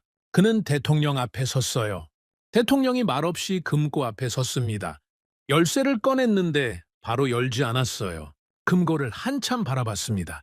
회의실 안에 있던 사람들이 숨을 죽였어요. 도밍고스도 말이 없었는데 그의 이마에 땀이 맺히기 시작했습니다. 대통령이 천천히 열쇠를 돌렸어요. 금고문이 열렸는데 그 안에는 여러 서류들이 있었고 대통령의 손이 가장 깊은 칸으로 들어갔습니다. 그리고 꺼낸 것은 누렇게 바랜 종이 한 장이었어요. 가장자리가 낡아 있었고 글씨가 빛발에 있었는데 대통령이 그것을 탁자 위에 천천히 펼쳤습니다. 저는 그 서류 표면에 선명하게 찍힌 국장을 봤어요. 대한민국 외무부의 국장이었습니다. 날짜는 1975년이었죠. 저는 그 숫자를 보는 순간 숨이 멎을 것 같았습니다. 1975년이면 앙골라가 독립을 선언하던 바로 그 해였는데 소련과 미국이 눈치를 보며 대리전을 준비하던 그 해였고 아프리카 대부분의 나라들이 앙골라를 어느 편인지 몰라 관망하던 그 해였어요. 그런데 그 해에 대한민국이 앙골라와 공식 수교를 맺었다는 것이었습니다. 세계 모두가 눈치를 볼 때 먼저 손을 내민 나라가 있었던 거죠. 저는 그 서류를 바라보며 생각했습니다. 우리가 아무것도 없던 시절, 이미 우리를 믿어준 나라가 있었구나 싶었어요. 전 세계가 우리를 대리전의 장기판으로 보던 그 시절에 작은 동아시아의 나라 하나가 조용히 수교 문서에 도장을 찍었던 거였는데 화려한 발표도 없었을 것이고 언론이 주목하지도 않았을 겁니다. 그냥 옳다고 생각했기 때문에 했던 거죠. 그리고 50년이 지난 뒤 그 나라는 태극기를 단 낡은 트럭을 몰고 와서 우리 청년들의 손에 도면을 쥐어줬습니다. 저는 그 두 장면이 머릿속에서 겹치는 순간 이상한 감정이 올라왔어요. 슬픔도 아니었고 기쁨도 아니었는데 굳이 말하자면 부끄러움에 가까운 감정이었습니다. 우리가 그 나라를 처음 봤을 때 몽둥이를 들었다는 사실이 떠올랐으니까요. 그런데 그 나라는 50년 전에도 지금도 한 번도 우리를 배신하지 않았어요. 저는 그 서류 앞에서 처음으로 한국이라는 나라에 대해 진심으로 미안하다는 감정을 느꼈고 동시에 그 나라가 우리 곁에 있었다는 것에 대해 처음으로 진심으로 감사했습니다. 대통령이 도밍고스를 받습니다. 그리고 이걸 알고도 배신하려 했나 라고 했어요. 딱 그것뿐이었습니다. 더 이상 말하지 않았는데 그 한 문장이 회의실 안에 한동안 떠 있었어요. 도밍고스가 입을 열었습니다. 처음에는 부인하려 했고 증거가 불충분하다는 말을 꺼내려 했는데 탁자 위에 놓인 녹취 기록과 1975년 문서를 번갈아 보더니 말이 나오지 않았어요. 평생 말로 살아온 사람이었는데 그 순간만큼은 말이 없었습니다. 대통령이 문 쪽을 향해 고개를 끄덕였어요. 문이 열렸고 헌병대가 들어왔습니다. 도밍고스가 뒤로 물러섰지만 갈 곳이 없었어요. 헌병이 그의 팔을 잡았고 수갑이 채워졌습니다. 그때 도밍고스가 저를 봤어요. 눈이 마주쳤습니다. 그는 너도 결국 권력을 원한 거다 라고 했어요. 저는 잠깐 그를 바라봤습니다. 그리고 아니요 라고 했어요. 한 박자 멈췄습니다. 저는 전기를 원했습니다 라고 했죠. 도밍고스의 눈빛이 흔들렸고 수갑이 채워진 손이 눈에 띄게 떨렸어요. 잘못했습니다. 살려주십시오 라는 말이 들렸는데 저는 그 목소리를 들으며 이상하게도 분노가 오르지 않았습니다. 그냥 허탈했어요. 이 사람의 능력을 국민을 위해 썼다면 앙골라가 어떻게 됐을까 싶었는데 그는 그 능력을 전부 자신을 위해 썼고 그것이 가장 슬펐습니다. 도밍고스가 끌려나갔어요. 대리석 바닥을 미끄러지듯 끌려가는 발소리가 복돼서 들렸고 그리고 사라졌습니다. 회의실 안이 조용해졌어요. 대통령도 비서실장도 국가안보실 관계자들도 한동안 아무 말 없이 앉아 있었습니다. 저도 마찬가지였어요. 이상하게도 통쾌하지 않았습니다. 대통령이 1975년 서류를 천천히 다시 접어 금고에 넣었어요. 아직 끝나지 않았다는 듯이 금고문이 닫히는 소리가 조용한 회의실 안에서 유난히 크게 들렸습니다. 비서실장이 먼저 자리에서 일어났어요. 그 뒤를 따라 관계자들이 하나씩 일어났는데 아무도 말하지 않았고 서로 눈을 마주치지도 않았습니다. 각자 자신이 방금 목격한 것을 혼자 소화하는 시간이 필요한 것 같았죠. 저도 자리에서 일어났습니다. 다리가 약간 떨렸어요. 싸움이 끝났다는 것이 실감나지 않았습니다. 너무 오래 긴장하고 있었던 거겠죠. 저는 그날 회의실을 나오며 하늘을 올려다봤습니다. 루안다의 하늘은 맑았어요. 저는 천천히 제 손을 내려다봤습니다. 9살에 총을 쥐었던 손이었어요. 18살에 연필을 처음 잡았던 손이었고 전선을 이어붙이며 어둠을 밝혔던 손이었으며 오늘 녹취 파일을 기자에게 건넸던 손이었습니다. 이 손이 여기까지 왔구나 싶었어요. 세상에는 두 종류의 나라가 있다는 것을 그날 알았습니다.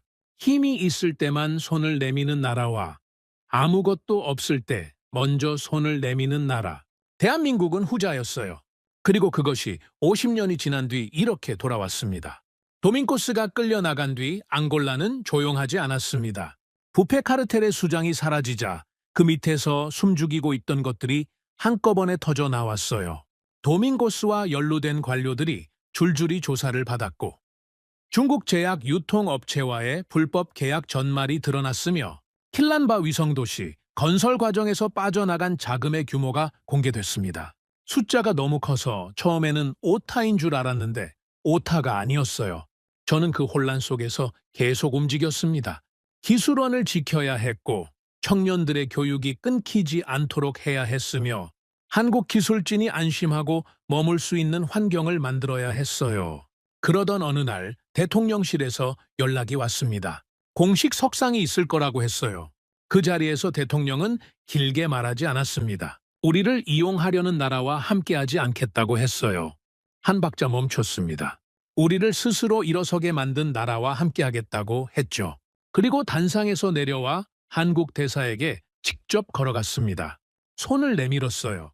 대사가 그 손을 잡았죠. 카메라 앞에서 낭독된 협약서도 없었고 화려한 서명식도 없었습니다. 그냥 두 사람이 손을 맞잡았어요. 그런데 그 장면이 어떤 연설보다 더 오래 기억에 남았습니다. 그 이후 정부는 한국과의 전략협력위원회를 출범시켰어요. 광물, 전력, 교육, 보건 사업이 하나씩 확대됐습니다. 그리고 얼마 지나지 않아 차관 임명장이 나왔어요. 에너지자원부 차관이었습니다. 앙골라 역사상 최연소였죠. 제 이름이 거기 있었어요. 취임식 날 거울을 보며 넥타이를 고쳐 맸습니다. 손이 약간 떨렸어요. 그 손을 내려다봤습니다. 9살에 AK-47을 쥐었던 손이었어요. 18살에 연필을 처음 잡았던 손이었고 사흘 밤을 새워 전선을 이어붙였던 손이었으며 녹취 파일을 기자에게 건넸던 손이었습니다. 이제 그 손에 만년필을 쥘 차례였어요. 단상에서 한국 대사와 악수를 했습니다. 대사가 축하합니다, 차관님. 이라고 했어요. 고개를 끄덕였습니다. 목이 메어서 말이 나오지 않았어요? 태극기를 바라봤습니다. 낡은 트럭 문짝에 그려져 있던 그 깃발이었어요. 몽둥이를 들고 그 트럭을 바라보던 18살의 제가 떠올랐습니다. 취임식이 끝나고 며칠 뒤였어요. 기술원에서 연락이 왔습니다. 첫 번째 졸업식이 열린다고 했어요. 졸업식 날 기술원 마당에는 청년들이 가득했습니다. 졸업생은 12명이었어요. 전부 소년병 출신이거나 내전 이후 갈 곳을 잃었던 청년들이었습니다. 마당 한쪽에는 가족들이 서 있었어요. 어머니들이 많았습니다. 아들이 총을 내려놓고 도면을 들게 됐다는 것을 이 자리에서 처음으로 실감하는 표정들이었어요. 한 어머니는 아들의 졸업장을 손에 받아들고 한동안 내려다봤습니다. 글을 읽지 못하는 분이었는데도 그 종이를 내려놓지 않았어요. 저는 그 모습을 보며 잠깐 멈췄습니다. 저도 18살에 처음으로 제 이름을 썼을 때 그런 감정이었을 거라는 생각이 들었어요. 저는 그 자리에서 축사를 했습니다. 준비한 말이 있었는데 막상 서니까 말이 나오지 않았어요. 그냥 말했습니다. 여러분은 총을 내려놓은 손으로 전선을 잡았다고. 그리고 그 손이 이 마을에 불을 켰다고. 그것으로 충분하다고. 졸업생들 중 몇 명이 고개를 숙였습니다. 어깨가 들썩이는 사람도 있었어요. 그런데 졸업식이 끝난 뒤 더 기억에 남은 장면이 따로 있었습니다. 기술원에서 가장 먼저 전선을 잡았던 청년이 앞으로 나섰어요. 다음 기수부터는 자기가 가르치겠다고 했습니다. 저는 그 말을 듣는 순간 아무 말도 하지 못했어요. 이 청년도 처음에는 저처럼 몽둥이를 들었던 사람이었습니다. 그런데 지금 교단에 서려 하고 있었어요. 김 선생님이 떠난 뒤 그 자리가 비어있는 게 아니었습니다. 채워지고 있었어요. 그로부터 2달 뒤였습니다. 기술원에서 다시 연락이 왔어요. 인근 마을 하나에서 태양광 시스템이 고장났다는 소식이었는데 이번에는 저한테 보고하러 온 게 아니었습니다. 직접 다녀왔다고 보고하러 온 것이었어요. 졸업생 3명이 장비를 챙겨 직접 현장에 갔다고 했습니다. 배전반을 열었더니 접합 부위 하나가 부식되어 있었다고 했어요. 그 부위를 교체하는데 2시간이 걸렸고 전체 시스템을 점검하는데 3시간이 더 걸렸다고 했습니다. 5시간 만에 복구를 마쳤다고 했어요. 저는 그 말을 들으며 새벽 3시에 작은 저항 하나를 찾아냈던 그 밤이 떠올랐습니다. 주민들이 어떻게 반응했냐고 물었어요. 졸업생 하나가 웃으며 말했습니다. 한국 기술자들은 언제 오느냐고 물었다고 했어요. 우리가 한국에서 배운 기술자들이라고 했더니 주민들이 고개를 끄덕였다고 했습니다. 저는 그 장면을 들으며 혼자 한동안 앉아 있었어요. 한국인이 한 명도 없이 우리 손으로 우리가 배운 것으로. 그것이 김 선생님이 원했던 것이었습니다. 내가 하면 오늘만 된다고 네가 하면 평생 된다고 했던 그 말이요. 기술원 교실 구석에는 여전히 낡은 공구함이 놓여 있었습니다. 김 선생님이 두고 간 것이었어요. 저는 그 공구함을 열었습니다. 드라이버가 있었어요. 저는 그것을 손에 들었습니다. 차가웠어요. 그런데 손에 쥐는 순간 기억들이 한꺼번에 밀려왔습니다. 복구 작업 이틀째 밤이었어요. 김 선생님의 손가락에서 피가 났는데 한 청년이 쉬라고 했습니다. 김 선생님이 웃으며 테이프를 꺼내 손가락에 감고는 다시 작업을 시작했어요. 저는 그때 그 모습을 보며 말없이 인두를 다시 잡았습니다. 이 드라이버가 그 밤에도 그 손에 들려 있었을 거였어요. 그리고 지금 이 드라이버와 같은 것을 졸업생들이 들고 다른 마을의 어둠을 밝히고 있었습니다. 공구함 안에는 멀티미터도 있었고 도면 몇 장이 들어 있었어요. 도면 위에 송을시로 한 줄이 적혀 있었습니다. 이제부터는 여러분 차례입니다. 저는 드라이버를 공구함에 다시 넣었어요. 이 사람은 마지막까지 말을 아꼈습니다. 처음 왔을 때도, 가르칠 때도, 그리고 떠날 때도 학교에도 들렀습니다. 교실 안에서 아이들이 전기회로 기초를 배우고 있었어요. 선생님이 도면을 가리키며 설명하면 아이들이 따라 그렸습니다. 한 아이가 회로를 완성하자 옆 친구들이 환호성을 질렀어요. 저는 수업이 끝난 뒤 교실 안으로 들어갔습니다. 한 아이가 다가왔어요. 손에 드라이버를 들고 있었습니다. 커서 뭐가 되고 싶냐고 물었어요. 아이가 망설이지 않고 말했습니다. 정의기술자요? 왜냐고 물었어요. 아이가 말했습니다. 김 선생님처럼요. 저는 잠깐 그 아이를 바라봤어요. 이 아이는 김 선생님을 만난 적이 없었습니다. 얼굴도 모를 거예요. 하지만 그 이름을 알고 있었어요. 기술원 졸업생들이 가르치면서 전해줬을 거였습니다. 한국에서 온 사람이 우리에게 처음 도면을 쥐어줬다고.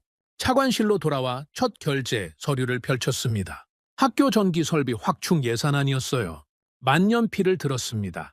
사인을 하다가 잠깐 멈췄어요. 이 손이 지나온 것들이 떠올랐습니다. 총을 쥐었던 손이었고 연필을 처음 잡았던 손이었으며 드라이버로 전선을 이어붙이던 손이었어요. 그리고 지금 그 손이 학교에 불을 켜는 예산서에 사인을 하고 있었습니다. 천천히 사인을 마쳤어요. 서류를 담당자에게 넘겼습니다. 이 예산이 승인되면 인근 학교 3곳에 전기 설비가 들어갈 거였어요. 그 학교에서 아이들이 밤에도 공부할 수 있게 될 거였습니다. 우리가 사흘밤을 세워 이어붙인 전선이 한 마을에 불을 켰다면 이 서류 한 장은 3마을에 불을 켤 거였어요. 그 생각을 하며 만년필을 내려놓았습니다.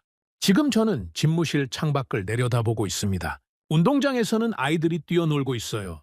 그 손에는 연필과 공책이 들려 있습니다. 문득 제 손을 내려다봤어요. 그리고 잠깐 눈을 감았습니다. 예전에 봤던 장면이 떠올랐어요. 2026년 새벽, 국가안보실 상황판 앞에서 보고서를 받아들던 그 순간이었습니다. 신용평가사, 투자은행, 광물기업, 대사관이 동시에 움직이며 한국과의 조약을 파기하라는 압박을 가해 오던 그 새벽이었어요. 그때 저는 27년 내전보다 더 정교하고 더 차가운 무언가가 우리를 겨누고 있다고 생각했습니다. 그런데 그 압박이 결국 아무것도 바꾸지 못했어요. 케이블을 잘라도 우리는 다시 이어붙였고 가짜 뉴스를 뿌려도 사람들이 광장으로 나왔으며 생방송에서 거짓말을 해도 진실이 더 크게 울렸습니다. 그 모든 것의 중심에 한국이 있었어요. 말이 아니라 행동으로 50년을 이어온 나라가. 9살에 저는 총을 내려놓을 미래가 있을 거라고 믿지 않았습니다. 그런데 한 나라가 그 손에서 총을 내려놓게 했어요. 아무 대가도 요구하지 않고 아무도 보지 않는 곳에서 말이 아니라 행동으로. 그리고 그 손에 만년필을 쥐어줬습니다. 한국이 이 땅에 남긴 가장 큰 것은 기술이 아니었어요. 한국인이 없어도 스스로 설 수 있는 사람들이었습니다. 그것이 제가 받은 가장 큰 선물이었어요. 오늘의 사연은 여기까지입니다. 구독과 좋아요는 영상 제작에 아주 큰 힘이 됩니다. 지금까지 감동테라스 저는 소희였습니다. 오늘도 우리 구독자님들의 가정에 따뜻한 행복이 가득하시길 진심으로 바라겠습니다. 긴 영상 끝까지 시청해주셔서 정말 감사합니다. 내일 더 좋은 이야기로 찾아뵙겠습니다. 감사합니다.